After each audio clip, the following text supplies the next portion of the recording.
Hello students, myself Abhishek Sharma from Mount Litera Aziz School Jhansi. Today we are starting second chapter of class 11 BST, that is forms of business organization.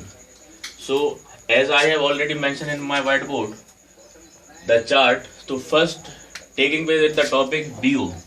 BO means business organization.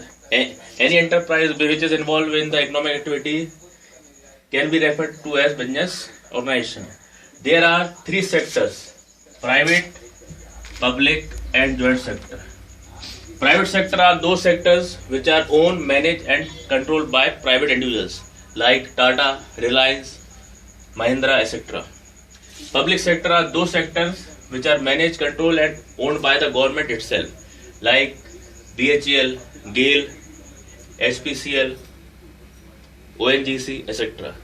Joint sector are those sectors in which private and public sectors work together like Cochin Refineries, Maruti Udyog, etc. So taking with our first sector, private sector can be divided into 5 subheads.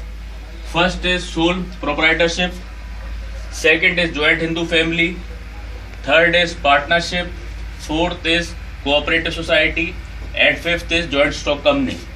Today we will discuss about what is sole proprietorship. Sole proprietorship is one of the oldest forms of business in which a managed is entirely managed, controlled, owned by a single individual. There are 9 features of sole proprietorship business which I have already mentioned in my whiteboard. First is single ownership. There is only one owner of this business. Second, individual risk. All the risk, losses and claim will be bared by the single person. There is no separate legal entity. This means a shop and shopkeeper have a single and same entity. Freedom. You have complete freedom to take any decision. In sole proprietorship, the proprietor has unlimited liability. He is personally liable for the loans taken by him. It is one man control. You are controlling the entire enterprise. If you are running a business in a sole proprietorship, it will be of small size. You cannot manage a large size business on the sole proprietorship concept. The formation and closure. It is very easy to form and close the sole proprietorship business except in some case like a shop of chemist, a shop of druggist, a shop of liquors, a shop of arms and ammunition.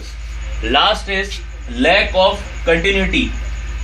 There is no stability in this business because as the owner get infected or get deceased by illness, he will take the rest in his home and at that time his shop will be closed, or after his death who will continue that business. So there is no stability. Now we are moving on the next topic, that is merits and demerits of sole proprietorship business. So what about the merits? So students, now the next topic is merits and demerits.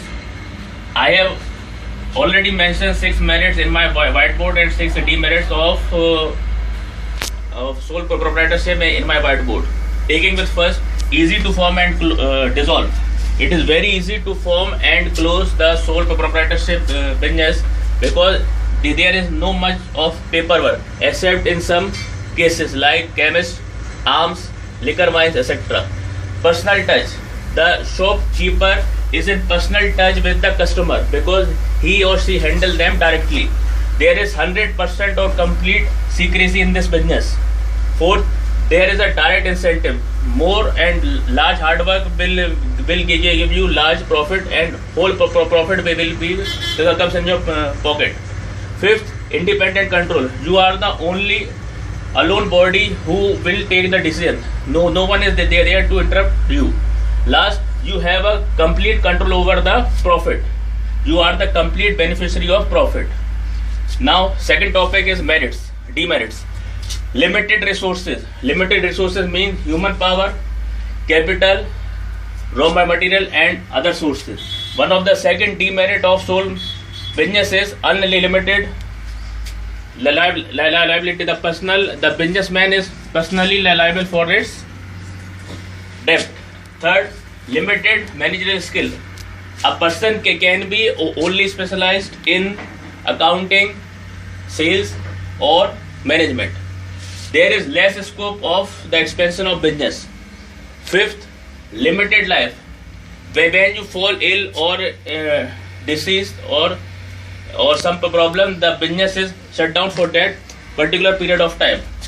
The scale of operation is limited in the case of sole business. So today we have discussed about features, merits and demerits. Tomorrow we will discuss about the expansion of this business. So that's all for today. Thank you and have a nice day.